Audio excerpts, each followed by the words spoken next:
comenzar con algunas palabras sobre las diferentes técnicas de construcción, tanto construcción de túneles convencional y mecanizada, a modo de resumen breve. Y después voy a dar un ejemplo de la selección para evitar cualquier desafío local específico o comparación local. Voy a elegir o voy a mostrar en mi comparación entre los métodos convencionales y mecanizados en ADROC,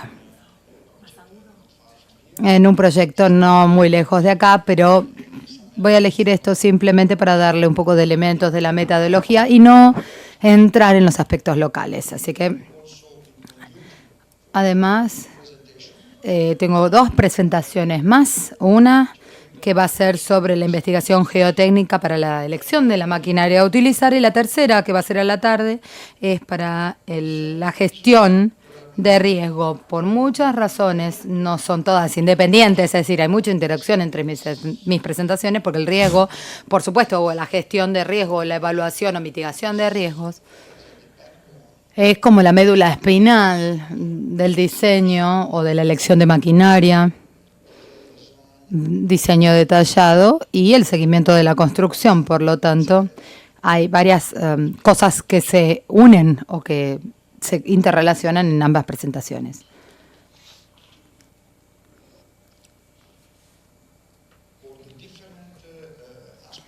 Para los diferentes aspectos voy a utilizar y voy a acordarme de utilizar la definición definida por el grupo de trabajo de la Asociación Internacional de Túneles. Hay varios grupos que participan en mi presentación, prácticamente el número 2, sobre investigación, metodología, guías de investigación de riesgo, también el grupo de trabajo 14, el animador de construcción de túneles mecanizado, es mi colega Van der Este, que es el que va a hablar más tarde también, y vamos a hablar de aspectos diferentes de este grupo de trabajo. También participan el 17 y el 19 para construcción de túneles largos y profundos y convencionales. Recientemente, los grupos de trabajo 14 y 19, el de construcción de túneles mecanizado y convencional, trabajaron juntos para desarrollar unas guías de criterios para la selección de la mejor técnica de construcción. Yo les recomiendo realmente que vean estos documentos. Todas las menciones que yo haga, las guías de la ITA, las pueden bajar gratis de la página web de ITES, de la ITA.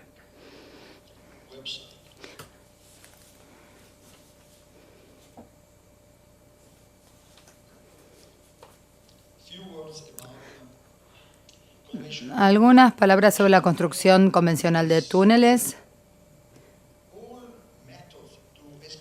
Es el método convencional de excavar un túnel sin utilizar una tuneladora. La tuneladora o la construcción mecanizada implica hacer la excavación del túnel con una máquina, con cortadoras de forma mecanizada. Hay diferentes maneras, que puede ser perforación y voladura, que es la forma más clásica. Muchas veces los túneles convencionales también se llama perforación y voladura, drill and blast. No usamos la parte de voladura muchas veces, pero utilizamos algún otro tipo de herramientas de excavación. Esta forma de excavación se puede hacer de forma secuencial, dividiendo las secciones en formas. También se llama utilizar hormigón proyectado o shotcreting, porque el método más común que utilizamos es el hormigón proyectado, también las cerchas y algún otro tipo de método. El círculo de esto, drill and blast, es muy clásico. Sabemos que hacemos la perforación, la carga, el explosivo para volar la roca. Entonces, perforación, voladura, explosión, evacuación del humo, limpieza, hacer el hormigón proyectado, los pernos, los bulones. Después actualizar el modelo geológico, observar y comprobar cuál es el método de soporte y seguir de nuevo el ciclo. Falta la parte de monitoreo, que es una parte también esencial de todo el ciclo. Acá tenemos algunos ejemplos de otras herramientas de excavación, que es la rozadora, el breaker. Este es un jumbo, una máquina típica que funciona muy bien y que hoy está muy automatizada y controlada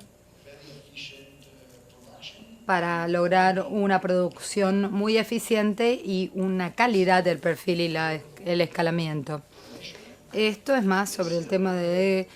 Todo esto tiene que ver con los métodos convencionales. Ahora pasamos a la construcción de túneles mecanizados.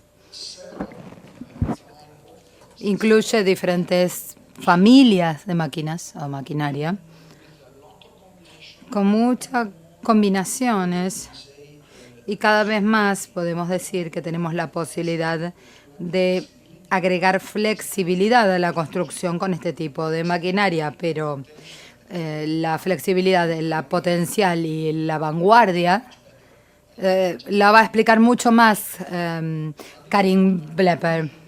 Prácticamente hay dos familias principales, las TBM, las tuneladoras de roca, o las de terreno suave, blando. Las de roca básicamente se utilizan para una buena roca. Roca quiere decir variabilidad extremadamente compleja en cuanto a la calidad, pero podemos tener máquinas abiertas, que vamos a ver en algunas transparencias más tarde. Puede ser entonces una tuneladora abierta para una buena roca estable, una con escudo, máquina con escudo, con protección en la cámara. Después de la rueda de cortadora, donde es posible instalar los segmentos que van a formar el soporte final, el entubado. Contra este revestimiento, la máquina encuentra la fuerza para avanzar. La máquina abierta utiliza las escariadoras o las zapatas móviles, mejor dicho, utiliza zapatas móviles para ir agarrándose y para ir empujando la rueda cortadora cada vez más adelante para avanzar. Una combinación de las dos es una de doble escudo, donde podemos tener las zapatas y la protección del escudo. Es decir, lo que hace es combinar los dos aspectos positivos de esta máquina, y así es posible trabajar en forma simultánea, instalando los segmentos y haciendo avanzar la máquina. Con la zapata se puede trabajar de forma alternativa. Cuando estamos haciendo la excavación, simplemente pueden hacer el contraste con los segmentos instalados, o hacen una cosa o hacen la otra. Se trabaja en forma alternada. Una máquina con escudo, cuando estamos en suelo, puede ser que se pueda aplicar en el frente, en el avance, una presión de estabilización con diferentes métodos. Se puede aplicar o un suelo condicionado para estabilizar el frente del avance, o un lodo o bentonítico, ludo bentonítico en agua con aditivos para para mantener, mejor dicho, la estabilización de este avance, frente de avance. También tenemos la posibilidad de utilizar combinación de la máquina en diferentes contextos, porque obviamente las realidades son variables. También hay máquinas híbridas, pero no voy a entrar en detalles con esta. Simplemente voy a hablar un poquito de cada una de las máquinas, las ruedas de corte, la protección por debajo de la protección level. Es posible instalar pernos y bulones. Después viene el shotcrete, el hormigón proyectado, sigue inmediatamente después que esto. Hay la transmisión principal de la fuerza de empuje y de torque a la cortadora, y para hacer el contraste o para hacer el avance, la zapata. Después, a través de la cinta transportadora, tenemos que se transporta por detrás de la máquina o para evacuación por cinta transportadora o por tren o por vehículos. Después tenemos contraste, excavación. Cuando el cilindro está completamente expandido, lo que hace es se detiene la excavación, se sacan las zapatas, se avanza y otra vez se hace lo mismo. Este es un ejemplo de una máquina típica que vemos en la foto. Esta es una máquina con escudo. En la que tiene escudo podemos ver la protección plena por detrás de la cortadora. Acá es otro ejemplo de protección completa.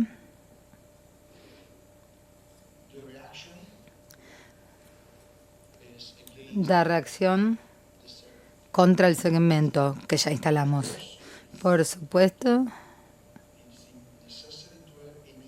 es necesario tener un rellenado inmediato del vacío para tener una confinación completa del segmento y evitar una pérdida de alineación. Y acá podemos ver cómo se hace la instalación de los segmentos en partes diferentes. Este es un gráfico de la de presión de lodos de la EPB. Podemos ver cuál es la cabeza cortadora típica. No mencioné antes, pero, no lo dije, pero para cortar, la herramienta más efectiva para excavar en roca es la cortadora. Hay diferentes cabezas cortadoras, hay muchos tipos, pero esa es la forma más efectiva para transformar la roca, para cortarla, sacarle las partes y evacuarla después. Y si en terreno blando, si estamos seguros que el terreno es blando, el suelo es blando, podemos utilizar otras herramientas, los escariadores, etcétera, o si tenemos un frente combinado, podemos tener una combinación de herramientas. El material excavado se transforma en esta cámara con acondicionamiento, como si fuera una pasta de dientes dentrífica, para que se pueda aplicar a una presión predefinida, y esta presión es la presión de estabilización del frente de avance. El material acondicionado se extrae a través de un tornillo sin fin y se evacúa a través de una cinta transportadora o de una especie de tren. Doble escudo. Podemos ver los dos aspectos solamente para roca. El escudo primario, el secundario, donde se instala el cemento y la zapata. Y puede hacer el contraste en el segmento o en la zapata. Cuando tenemos la estabilidad de la roca no es suficiente para ofrecer un contraste adecuado. El material en todos casos se evacúa con una cinta transportadora primaria y con una secundaria después al sistema de limpieza. Algunos detalles del doble escudo con la cortadora. Y aquí está la parte donde se hace la excavación del material excavado, primero en la cámara y después se evacúa. Podemos ver la zapata. El avance puede hacerse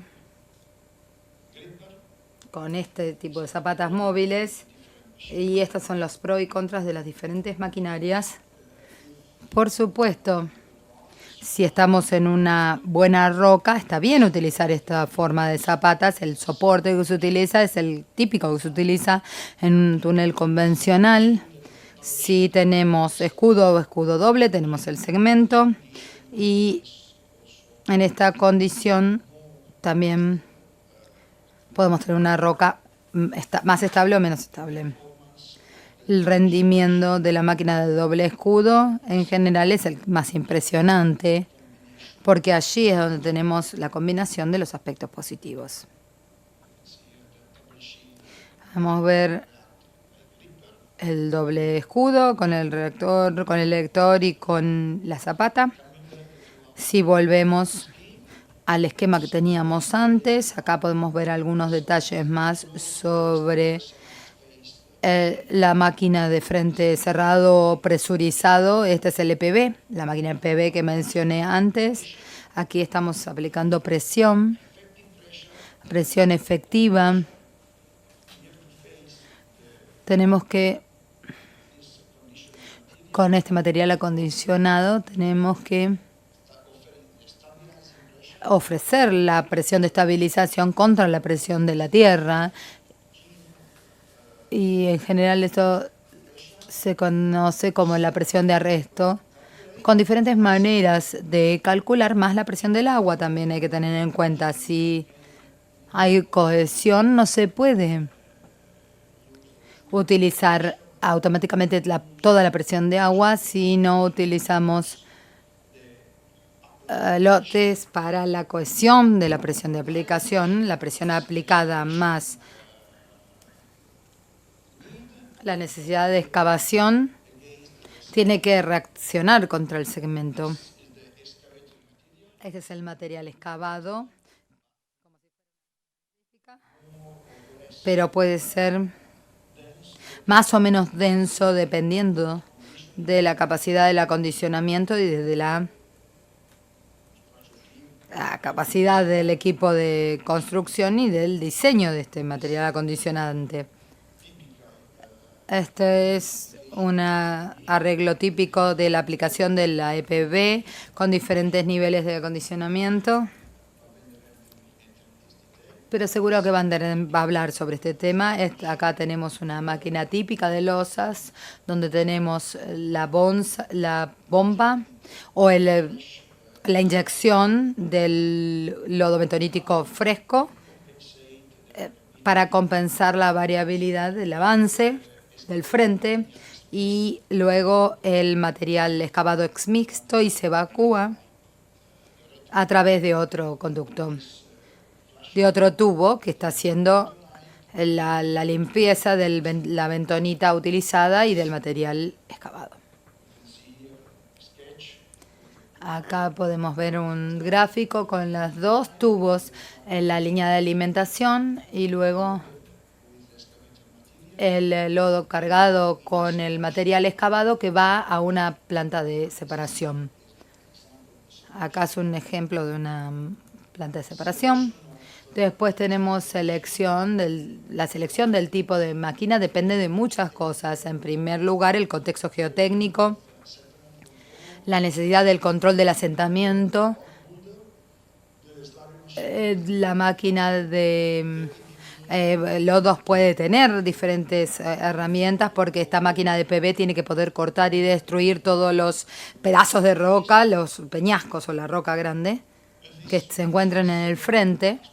Y acá podemos ver algunos aspectos como los suelos contaminados, la disposición final de los escombros, la limpieza de escombros o el tratamiento del lodo. Es bastante pesada, pero finalmente uno termina estando seguro de la calidad del producto. Después de la máquina de la planta de tratamiento, después tenemos con la EPB tenemos que utilizar aditivos adecuados que sean compatibles con el medio ambiente y esperar al tiempo a que se disipen y que sean efectivos.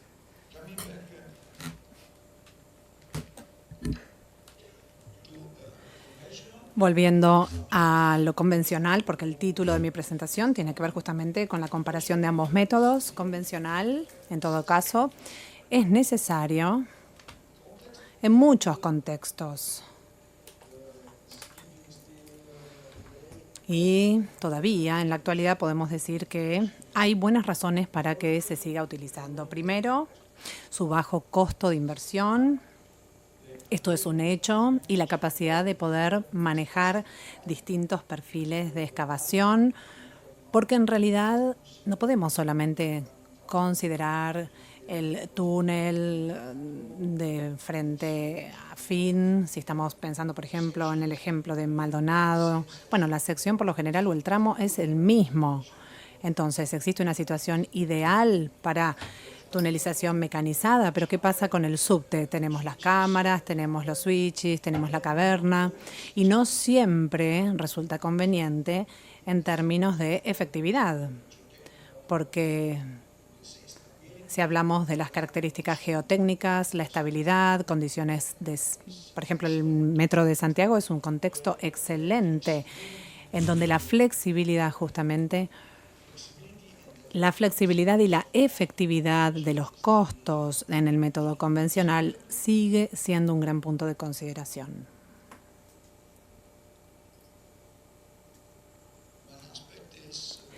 Y un aspecto también tiene que ver con las difíciles condiciones del terreno. Bueno, con la máquina, con la TBM, necesitamos poder avanzar continuamente, y si por alguna razón nos quedamos atascados en alguna condición de presión o de compresión, bueno, tenemos que excavar sin dudas en un contexto más difícil, porque tenemos muchas restricciones de una manera convencional para poder destrabar la máquina y después reiniciarla. Entonces, con el método convencional podemos ver el frente, podemos tratarlo fácilmente en cualquier momento. Y también podemos reaccionar a los cambios en el tiempo de stand-up, porque vamos a poder de esta manera variar la longitud del avance y cambiar de esa manera la intensidad del soporte o también el condicionamiento propio del terreno. Bueno, algunas imágenes de las distintas formas en lo que es metro. Por supuesto que la tunelización mecanizada es eficiente, sin dudas. La calidad del perfil de excavación también es muy importante y se destaca. Y la confiabilidad se maneja fácilmente en términos de seguridad. Seguridad del área de trabajo, pero también la seguridad del entorno, del contexto que lo rodea. Y en términos del control del impacto sobre el medio ambiente, sin dudas es mucho más fácil minimizar el impacto ambiental con la tunelización mecanizada. Bueno, voy a pasar por alto estos detalles porque los pueden observar fácilmente después en la diapositiva. Bueno, ¿qué pasa? Vamos a tomar una decisión. ¿Y quién toma esa decisión? Por lo general estamos acostumbrados a que sean los políticos. Bueno, sin dudas tenemos nuestra cabeza técnica, pero muy a menudo los políticos son quienes toman las decisiones.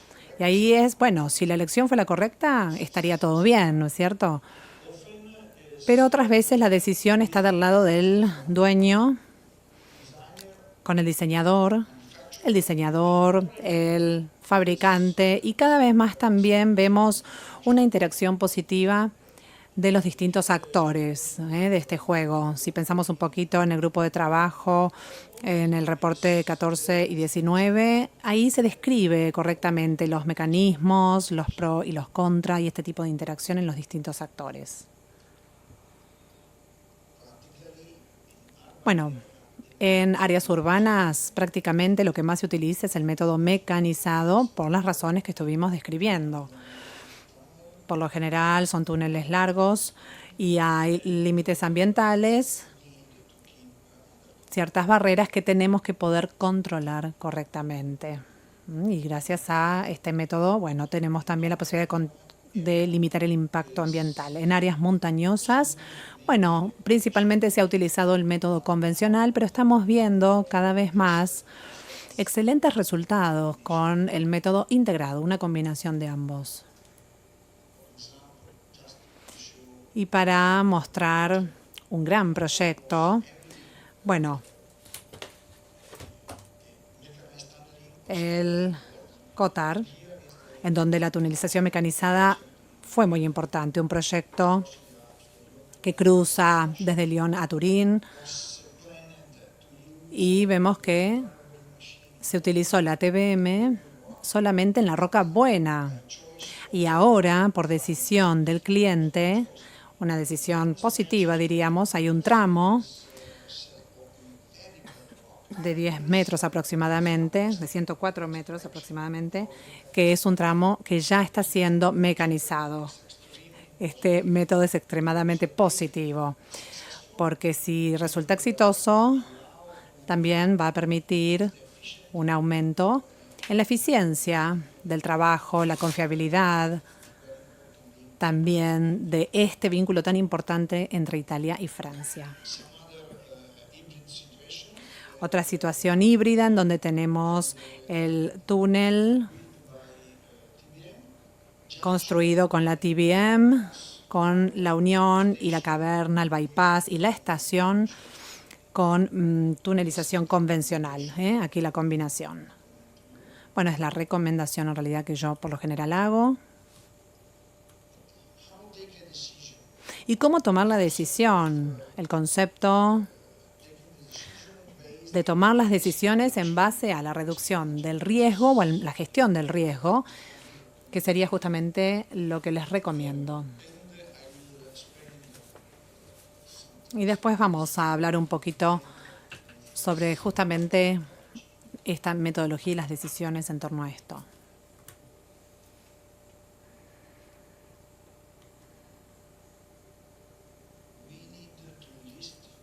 Es importante enumerar los distintos objetivos. Cada objetivo, como podemos observar, se puede realizar de una manera más apta. Por ejemplo, el punto negro es lo que se prefiere, es el más apto, con distintas técnicas, como vemos en la tabla. Entonces, tunelización convencional, observen que, bueno, puse varios nombres, ¿no? El Drill and Blast, o el método New Austrian, o el NTM, ADECO y otros métodos que son distintas formas, por así decirlo, de la tunelización convencional. Por eso están en esa columna. Por ejemplo, si necesitamos para un túnel de carretera un flat invert, por supuesto, lo más apto sería el convencional, porque ahí podemos excavar a medida que lo necesitamos. Y después tenemos los otros aspectos, fíjense. Por ejemplo, para túneles de agua, bueno, el perfil circular se adapta muy bien al método mecanizado. Y si hablamos de contextos con gas, bueno, mecanizado es excelente para controlar el trabajo. Un perfil circular con túneles largos, profundos. Fíjense, cuanto más largo el túnel, más efectivo va a ser el uso del método mecanizado. Este gráfico, como podemos observar, que está tomado del grupo de trabajo 19, nos muestra el costo, solamente los elementos que tienen que ver con el costo. Fíjense, para tunelización mecanizada, inicialmente tenemos una inversión más importante, pero fíjense, a medida que avanza y aumenta también la longitud sobre la cual podemos aplicar esa inversión inicial, el costo termina reduciéndose y después de una longitud determinada termina siendo, en todo caso, el método mecanizado el más conveniente. Este es un concepto. En la realidad también tenemos que calcular que para cada situación, bueno, los factores van a ser distintos.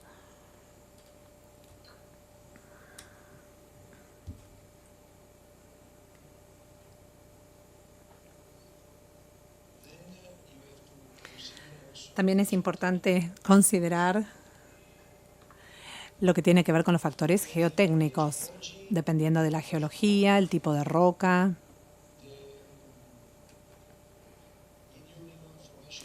La formación del medio en términos de resistencia del medio, la formación blanda. Entonces, fíjense, van a poder ver que ciertas máquinas se adaptan mejor a la formación, Y en algunos casos no es efectivo. No es, por ejemplo, efectiva la máquina abierta, la TBM abierta, y van a tener que utilizar cada vez más equipos que tengan que ver con espacios cerrados, confinados, dependiendo también de las cuestiones o los peligros geomecánicos. Material compacto, por ejemplo. Bueno, el blast es lo convencional, pero también tenemos otros tipos de máquinas que también puedan trabajar de alguna manera con éxito.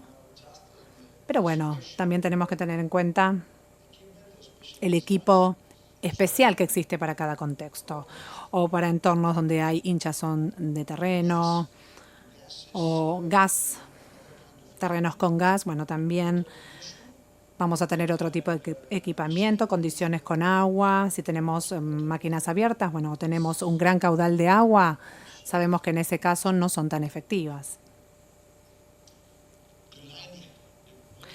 ¿Y qué tipo de revestimiento tenemos? Bueno, si buscamos un soporte típico, clásico, la Open TBM sería ideal.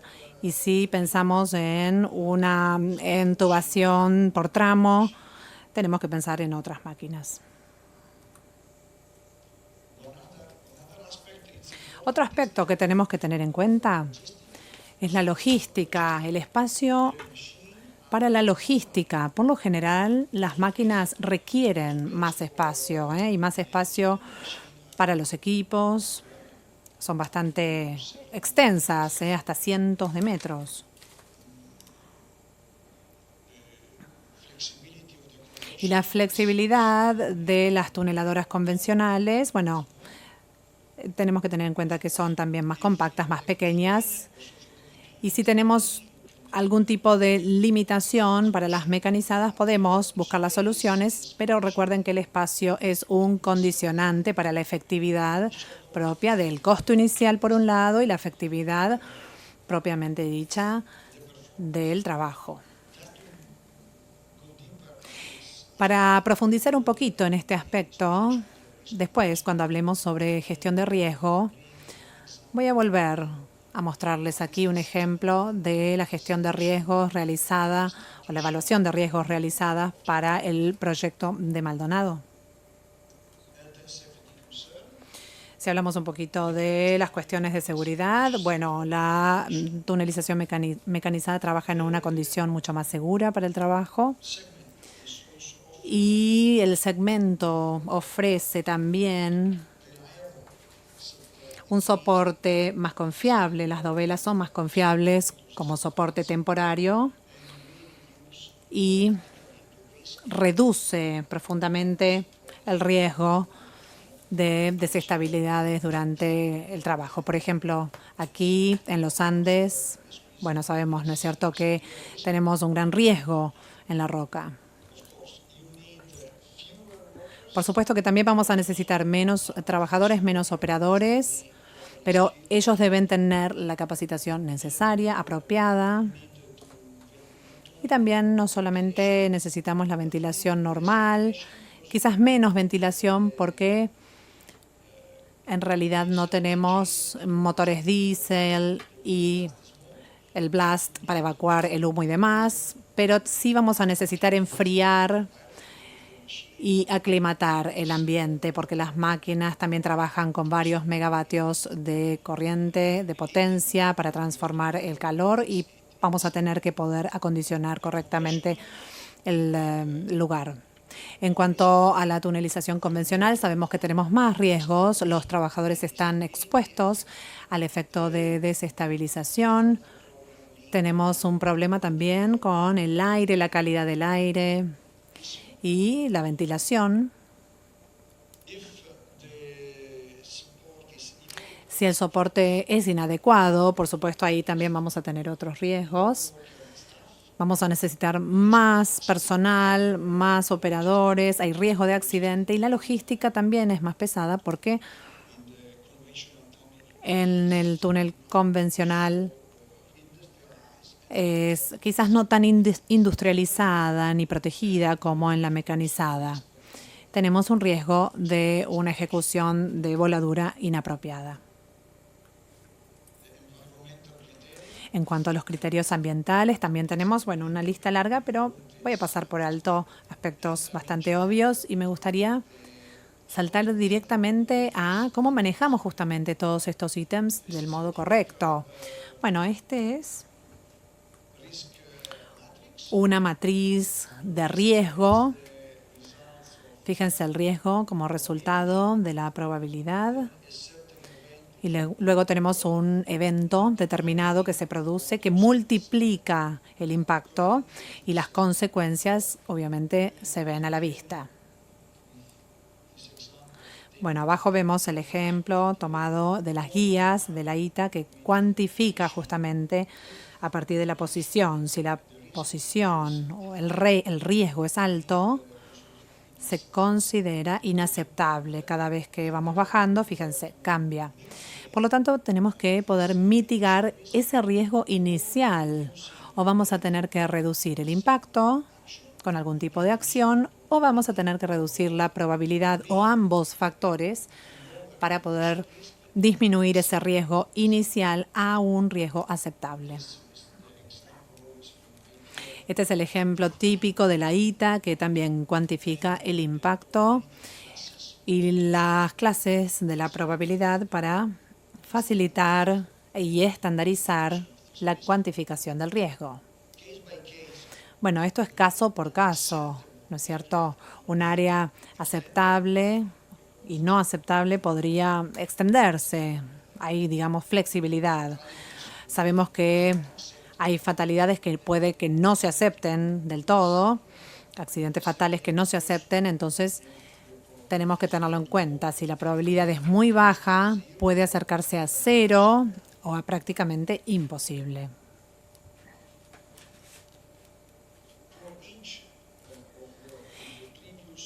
Y para cada uno de los elementos anteriores tenemos que definir algunas hipótesis, dependiendo del escenario. Entonces tenemos escenario más favorable, más probable o desfavorable, pesimista u optimista, más aceptable y demás. Este sería un poco el loop del análisis del riesgo y profundizamos un poquito con estos gráficos. Es un ejemplo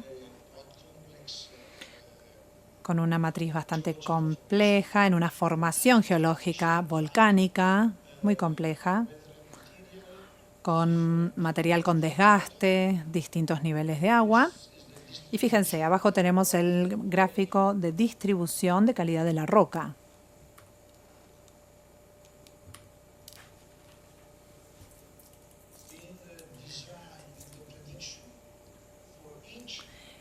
Si hablamos un poco de la predicción, para cada elemento podemos definir el peligro, tanto en el método mecanizado como el drill and blast, el convencional. Entonces, peligro, probabilidad, impacto. Tenemos que cuantificar el riesgo, las medidas de mitigación eventuales y seguimos el bucle, el loop. Definimos las clases de soporte con su riesgo residual, con las medidas que lo contrarrestan y quién es responsable, porque en el contrato siempre tenemos distintas partes, ¿no es cierto? Bueno, el dueño, el diseñador, el contratista, el fabricante o el subcontratista o algún proveedor. Y en este círculo tenemos que definir también el control del proyecto para estar tranquilos en términos de plazos, costos, confiabilidad, seguridad y demás aspectos. Entonces, este loop es muy, pero muy útil para cuantificar la mejor solución, que podría ser o podría estar relacionada con las capacidades de los contratistas, porque algunos contratistas lo utilizan para poder completar correctamente la tunelización mecanizada.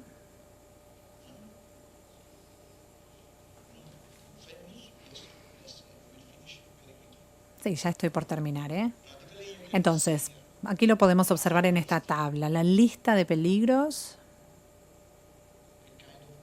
el tipo de parámetros, y para cada parámetro se definió un nivel diferente de intensidad y el impacto potencial. Bueno, prácticamente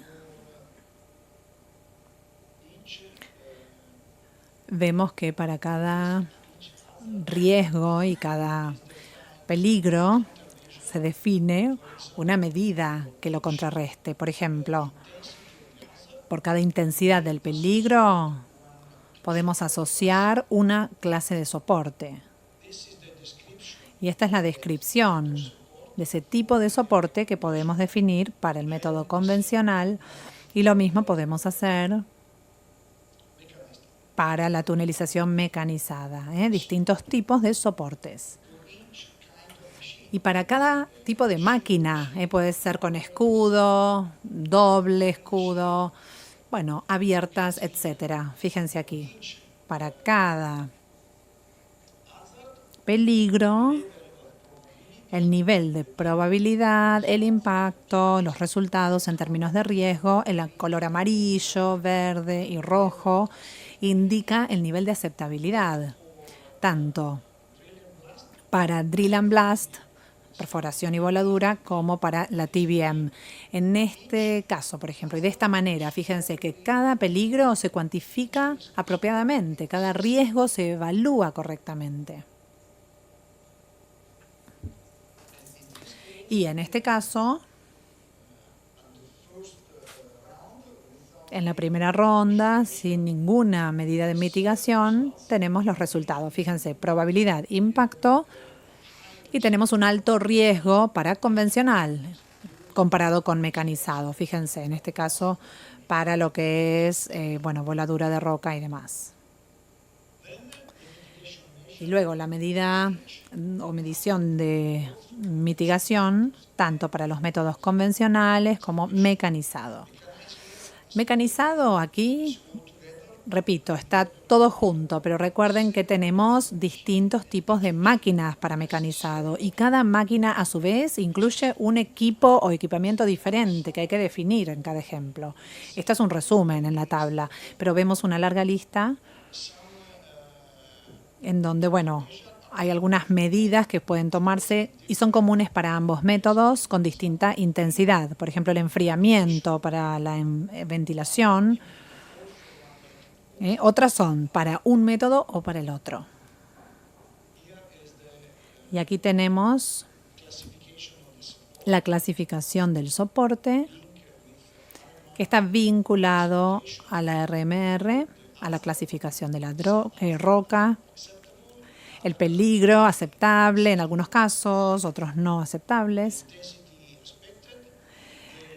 la intensidad esperada, las medidas de mitigación y el tipo de soporte. Cada medida de mitigación como costo, y también tipo de soporte como costo. Y los daños potenciales como riesgo residual de tiempo y costo. Fíjense, voy rápido, pues esto lo pueden observar paso a paso.